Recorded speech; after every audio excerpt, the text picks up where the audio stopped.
But thank you very much, Jasper, and everybody tuning in. Tonight we're going to we're going to become a bit serious. I think, money is a serious topic, and I want to talk to you a bit about the money triangle. Now, I'm sure you can work that one out already.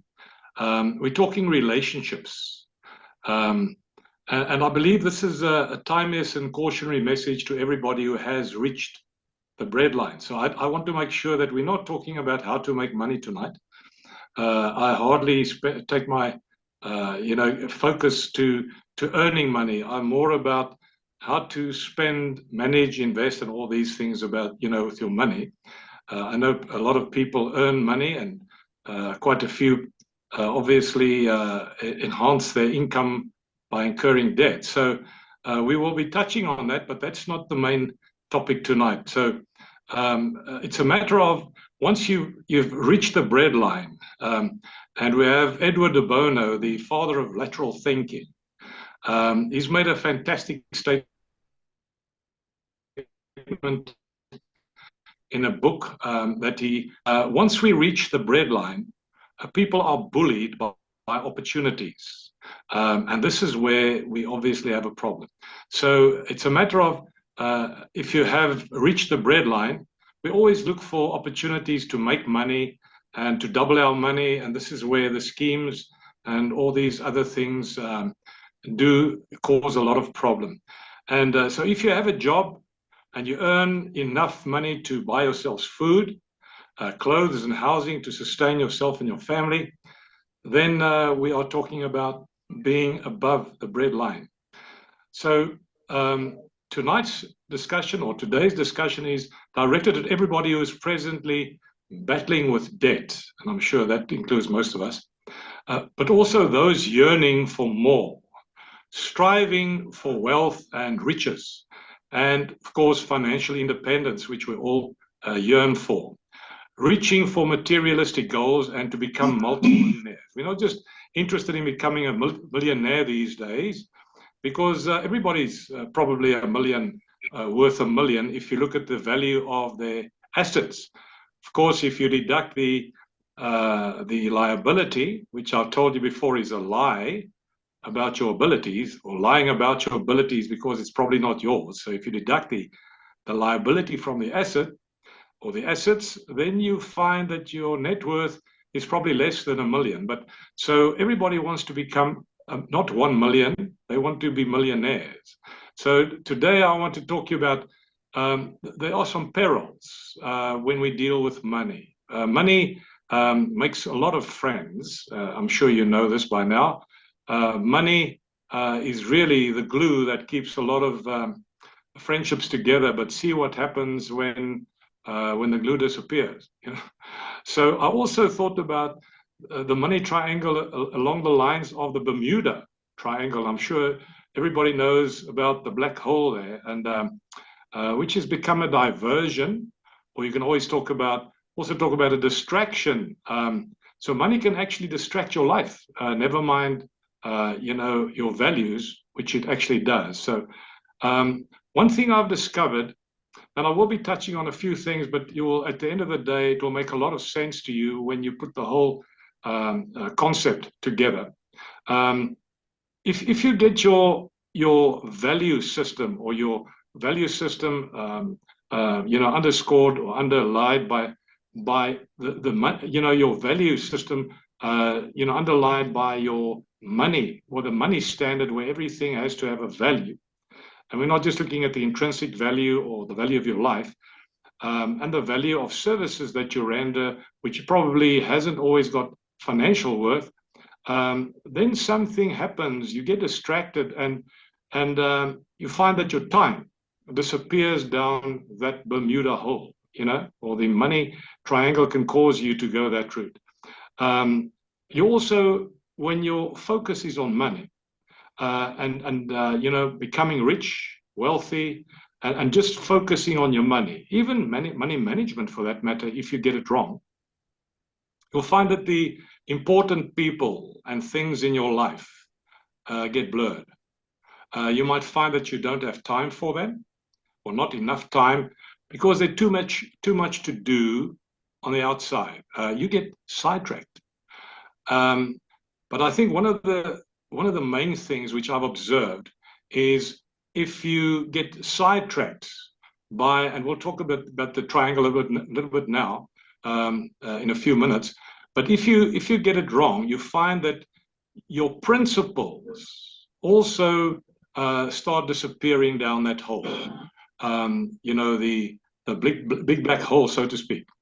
And this goes not only for you as a person, but if you're the director of a company or an executive in a company, or an organization, it could be any organization, your community, and of course, if you get it wrong, also your country. I mean, if you're the president of a country, or an executive, in the country's management, a minister or something, you would find that if your system is wrong, if your focus is wrong, not on service delivery, but on money, the fact that money entices you, and you want to become a millionaire in your own right.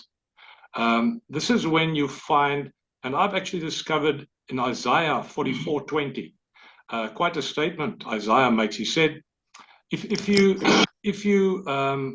are chasing rainbows, so to speak, if you are being lured by money and you say yes, obviously too often and at the wrong time, he says it would feed, and what you will find as he feeds on ashes. He talks about a singular person. He says it feeds on ashes.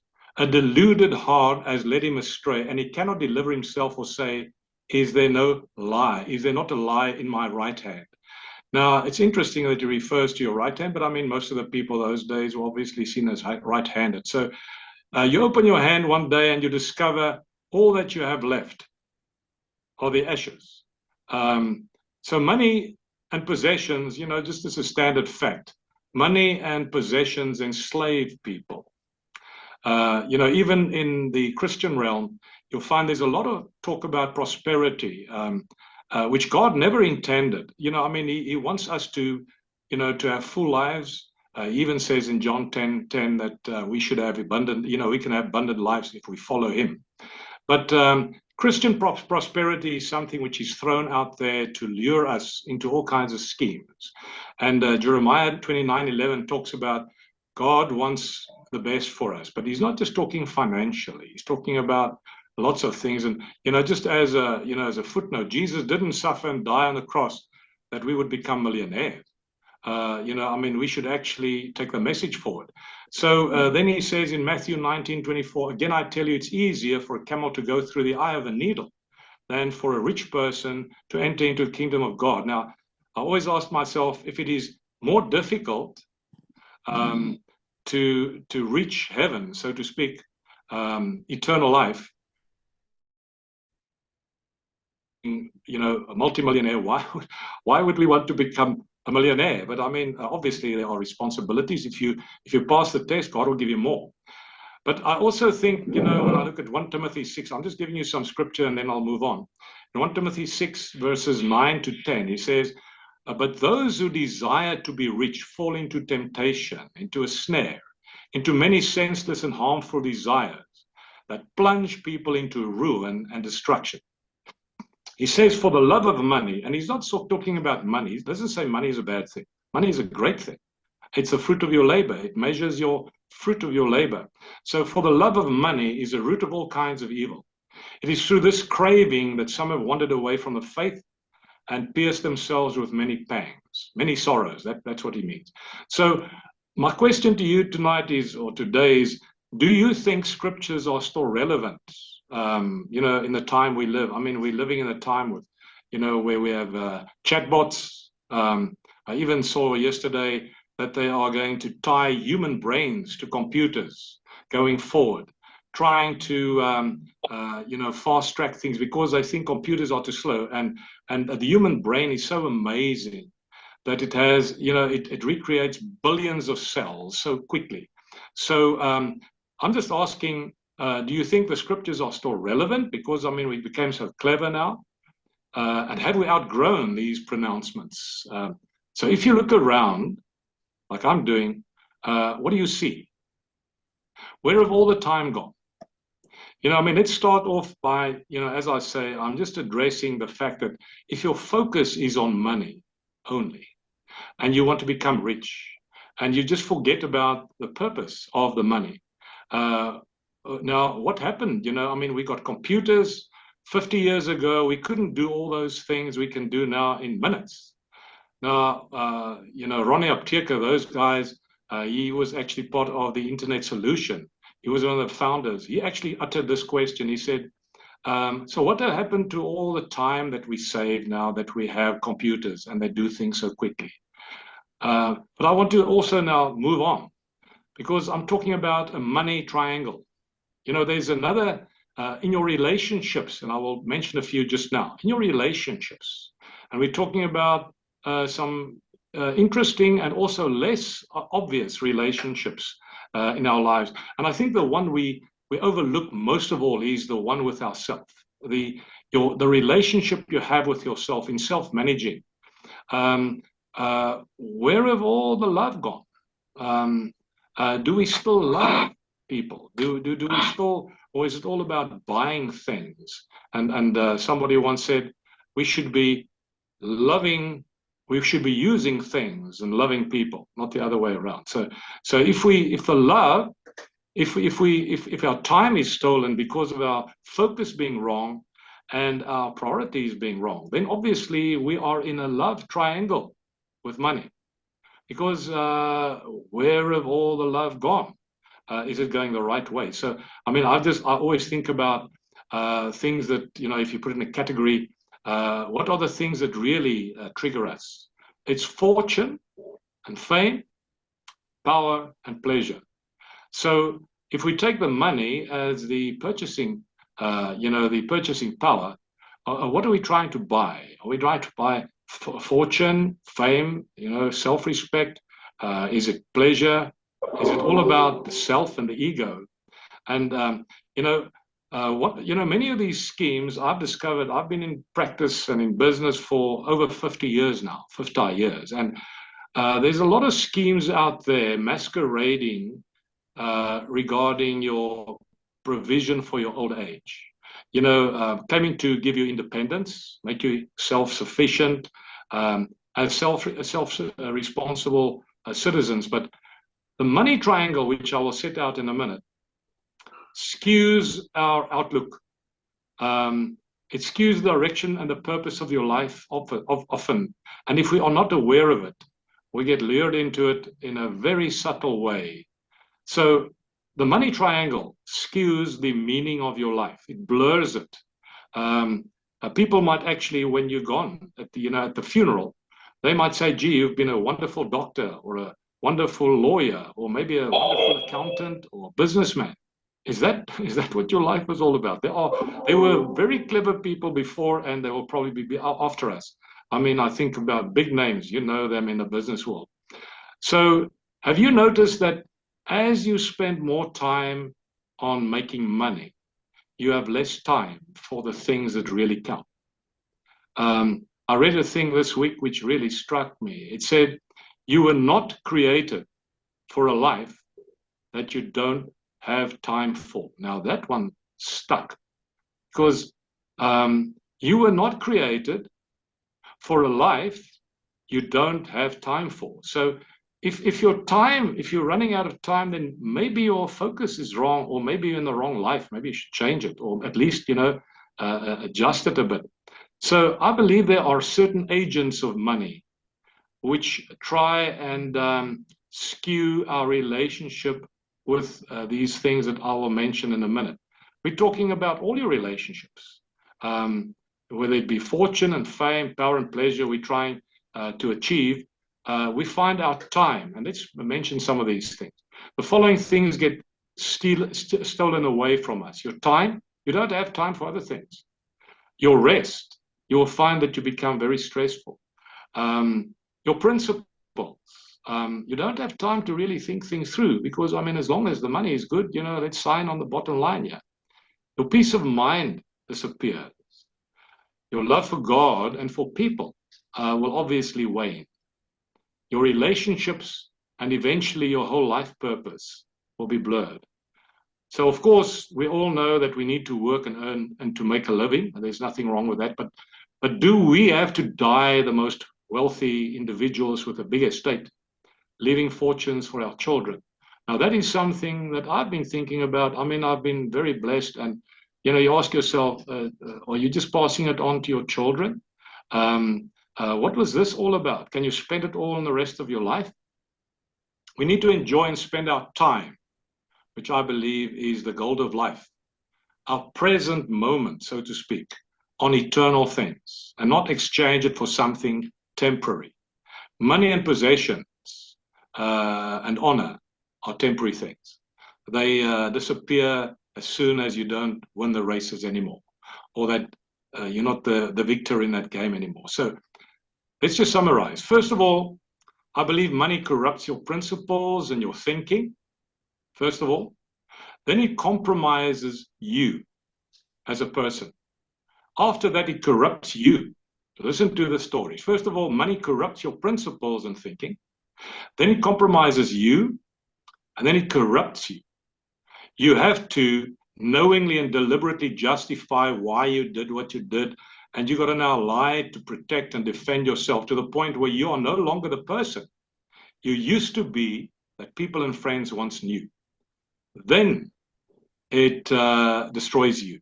And once what you once had, money and greed will take you down the Bermuda Triangle, that dark hole where things disappear, never to be seen again. Could be your life purpose. It could be your life itself.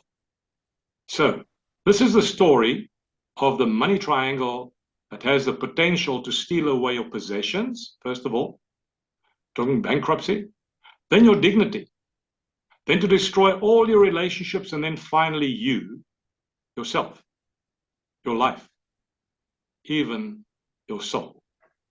So greed, I've got there are three partners in this partnership which normally team up on us. Greed, money, and debt. And I've got three case studies, and some of them you can actually go and read about, and some of them you experience today as we speak with load shedding. There are three things that corner us. They are greed, money, and credit. The three case studies I'll touch on just now. The love or the lust for more power is greed. You have more than enough, but you still want more. Secondly, money is a willing servant of greed because it is the enabler of power. Money is purchasing power. You all know this. That's why people want money.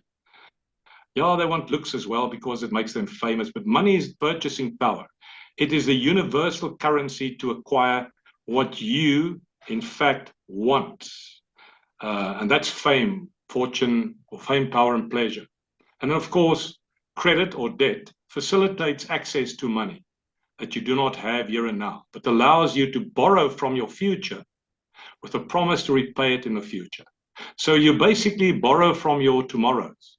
I mean, we changed the Our Father. It says, give us today tomorrow's bread. And this is what happens with debt. I'm not against debt. I just believe you've got to manage it properly and make sure that you repay and that you don't get, overridden by it. So I've just come to the conclusion after writing that book, Debt Trap or Debt Free, and also other insights that God has given me. We read in 1 Timothy 6, he says, the love of money is the root of all kinds of evil. Now, I believe if the love of money, in other words, greed, is the root of all kinds of evil, debt certainly is a substance that feeds the roots. So debt makes it possible. It enables you. And then obviously, if you're unable to repay per the terms of the agreement, you resort to falsehoods, lying, cheating, committing acts of dishonesty. And then, of course, stealing, if you can, if you're facilitated or you're in a position to do that, and embezzle. We're talking about attorneys. We're talking about accountants. We're talking about professional people. And then, of course, if you get found out, you start silencing people by bribing them. You pay them off. You make friends. You control them by doing things for them and this is, I'm not going to mention names, but this is what is happening in our country as well. People are being bought off and to keep quiet.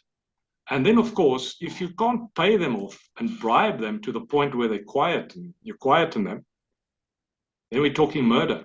People get killed to cover up their tracks. Now, where you and your reputation is destroyed and you lose everything. Remember, you can lose your life. Forget about all the other things. But if you've lost your testimony, if you've lost your integrity, there's nothing to talk about.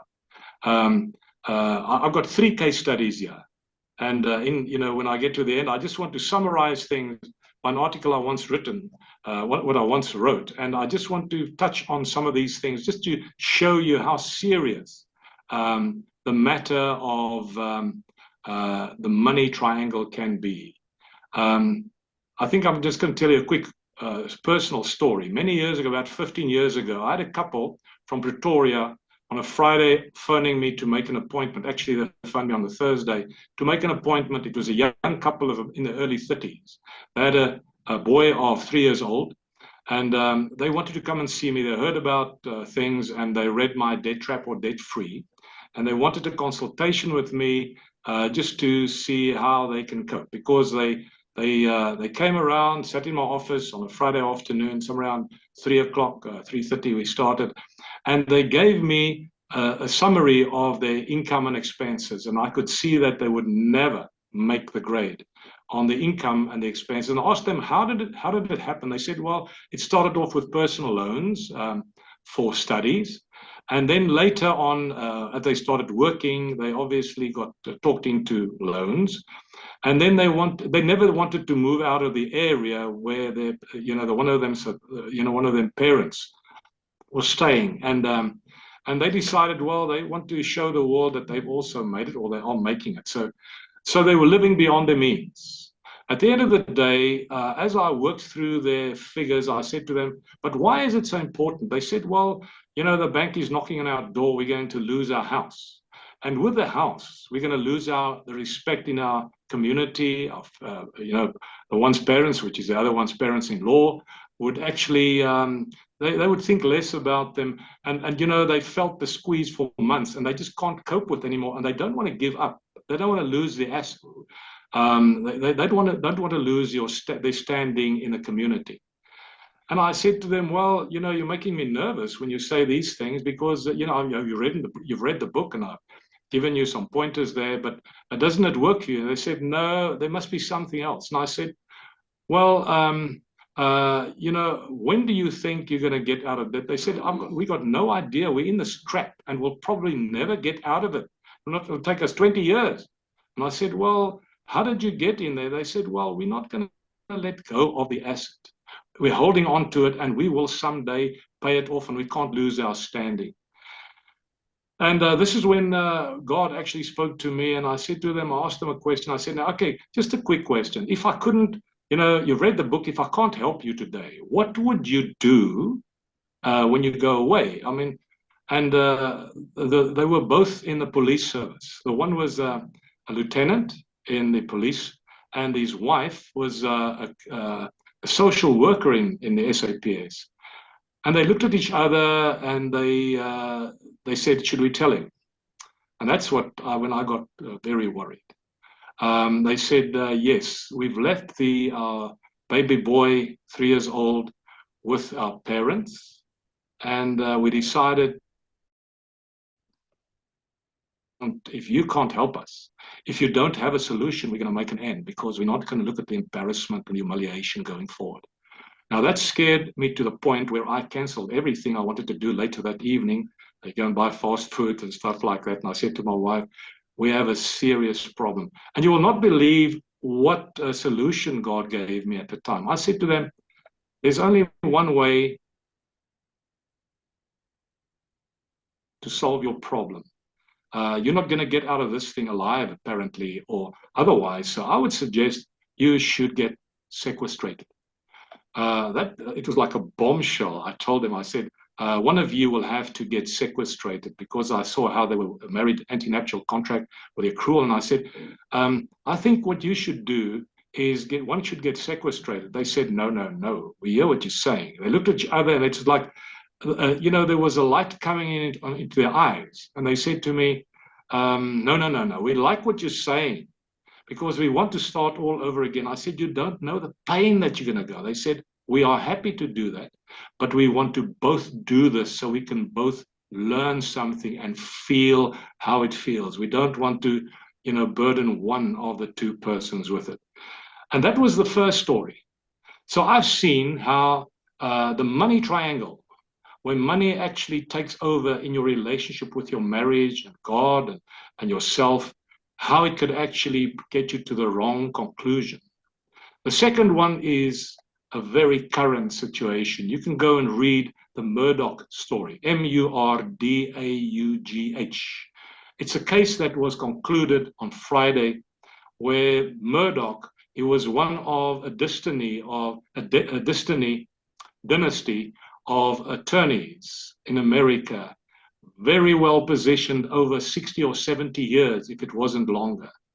A string of legal people in America, where the gentleman was 54 years old, eventually killed his own family. He killed his wife and he killed his son to get the policy proceeds so he can, in fact, become disentangled from the web of lies and embezzlement and things he's actually done, to the point where, in fact, got a hired person to come and kill him so he can get the $10 million for his son. You must go and read that, Google it, to show you how far greed and money can take you down, where you lose all perspective of life. So that was the second one. The third one is one we are all at the moment living through. And this is the heartbreaking, I believe it's the nation-breaking story of Eskom. The corruption, the cartels, and load shedding, as narrated by the evidence documented by Kevin Bloom of the Daily Maverick this week. Please go and do yourself a favor and just download that article. You will find it on the internet. It was Daily Maverick. It talks and he gives details. I know there's a story out about the chief executive needing to prove things. I'm not going to get involved in that. I mean, that is a quagmire. It's a network.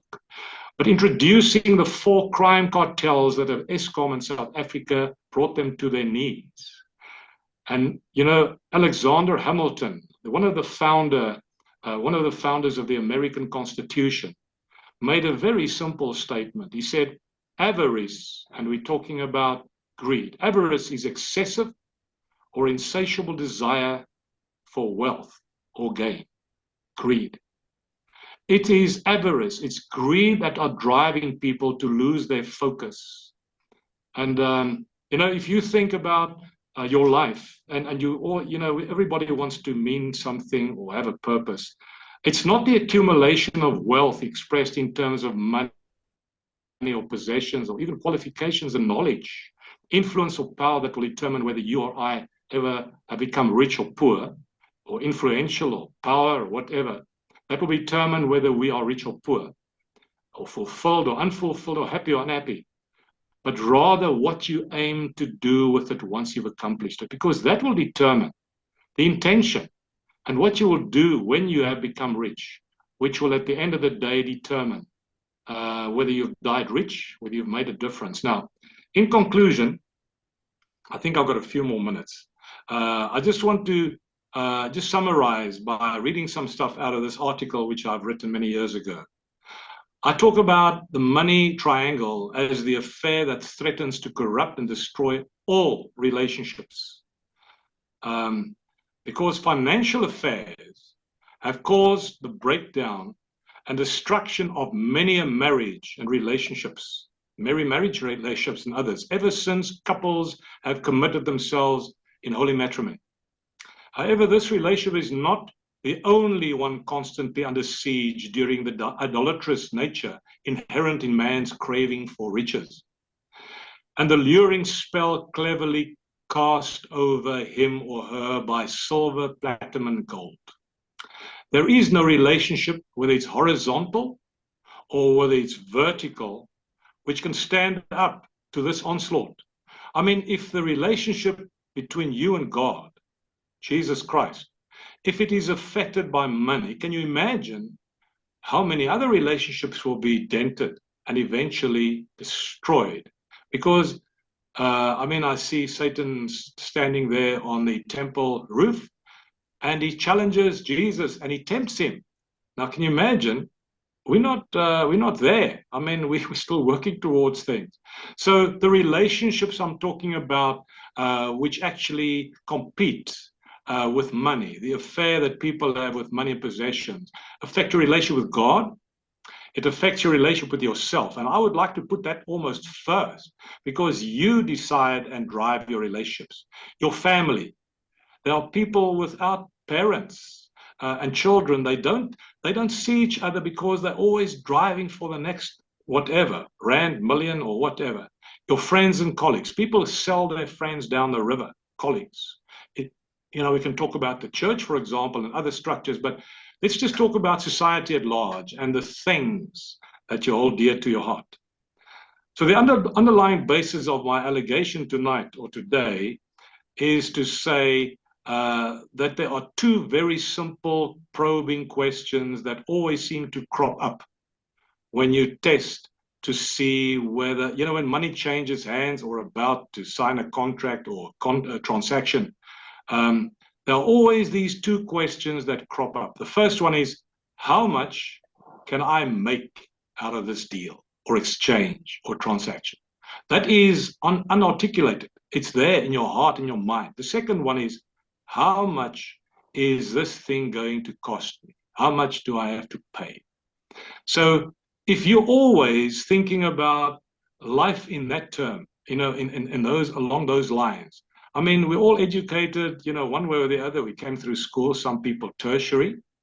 But if your whole life revolves, I mean, you can't even do something for free, do a good deed, help somebody, share something, whether it be knowledge or money or part of your life, maybe your money. If you can't even do that, can you imagine how poor we are? Because everything is not transactional, like a certain president in America thinks it is, and many other people in the world as well. We're talking about opportunism, and we're all talking about unwillingness to sacrifice things. But we should be, using things and loving people, not the other way around. People are often sacrificed when it comes to relationships, when it comes to, my next goal. It could be money most of the time, because we're thinking about how could we do things at no charge? Well, we got life for free, so maybe we should start thinking about that. Can you imagine a world and a life where everybody and everything was, motivated by love instead of money, pecuniary gain, financial gain? We often hear of an idyllic cashless society. Can you imagine if we went moneyless? Forget about cashless. Whatever instrument you use, whether it be debt, money, dollars, whatever gift, if we can become moneyless as a global community where people did not trade with each other and think about those two questions, what do I get out of it and how much does it cost me? Then things will change in our lives. We will have much more time to do things. We will discover the secret of life, because I think it's Acts 20, verse 25. Paul says, Jesus said, it's better. He actually says, you will be happier if you give than when you receive. So you will be happier. We are traditionally set on expecting a quid pro quo, something in exchange for what we actually give. And we always, as a chartered accountant, I find myself, I've got clients. I used to be a partner at Price Waterhouse. I know we work with charge outs. We always value money. It's nothing to charge somebody 5,000 Rand per hour. Now, if they can't afford it, it means you're not going to do it. I would actually like to challenge you tonight. So let's not expect money for everything we do, say or think, because that is materialism at its worst. Because if our lives have deteriorated to that point, where everything is valued, financially, then we have fallen for this affair, this money affair, because we're always talking about our money affairs. Have you noticed? We're talking about how's your financial affairs? Well, I just said it. It's out there. People often want to be paid for doing favors. They always want to pay, want you to pay for certain things, and vice versa. Husbands and fathers often do not spend enough time with their spouses and their children. And people are always valuing services along the lines of money. Maybe this is a good time to stop and think about it, and just get our ducks in a row, start thinking about our relationships, asking us whether our lives are skewed by this Bermuda Triangle or this money triangle, which leads to that big black hole where we suddenly one day wake up 30, 40, 50 years later. We've made millions, but we lost our lives. I'm subject to the same temptations and challenges you are. And, we should start thinking about life in a different value system, and not just accumulation. What do I get out of it? Maybe another favor, maybe some more money. Because once we've reached the breadline and our family's financial needs are met, we are then bullied. And sometimes we can't say no, especially if we said once, because they normally get a hold on us. This is how people are controlled to do things against their will. They commit murder. They bribe people. They sit in high offices. And the purpose of this message today is very simple, and it's conveyed to you along these 30 minutes or whatever I've talked to you. It's not a sermon, but you can take it as a sermon if it works for you. It is to stimulate our thinking about the dangers of putting too much emphasis and trust in our financial affairs. There are other relationships we should cherish more. Move away from the financial affairs. Start focusing on God. Start focusing on the people in your life. Start focusing on your dreams, which should be God-driven, Christ-centered, and you will discover you will make the Great Commission possible. We're not talking about getting a Great Commission or Big Commission. We're talking about Matthew 28:19, which says, "This is the Great Commission I command you to love one another, go ye forth." And I've actually summed it up in 3 words: go, witness or teach, and heal. You only have to do the first 2. You have to go. You've got to do something. Your money must go. Your time must go. Your energy must go. All your intellectual powers should actually be mobilized to work towards your God-centered goal. And that is to serve God, make a difference in people's lives. And then you'll discover things will be different. By pledging our loyalty to Jesus Christ, our loved ones, and God's loved ones, we will ensure that we never succumb to the demands of affairs with money and possessions. I'm sure that sums it all up. And thank you very much. I'm looking forward to the day where we have an interactive, one-on-one, personal, a workshop or something where we can actually interact and ask questions like we are going to do now. Thanks, Jasper. Appreciate it.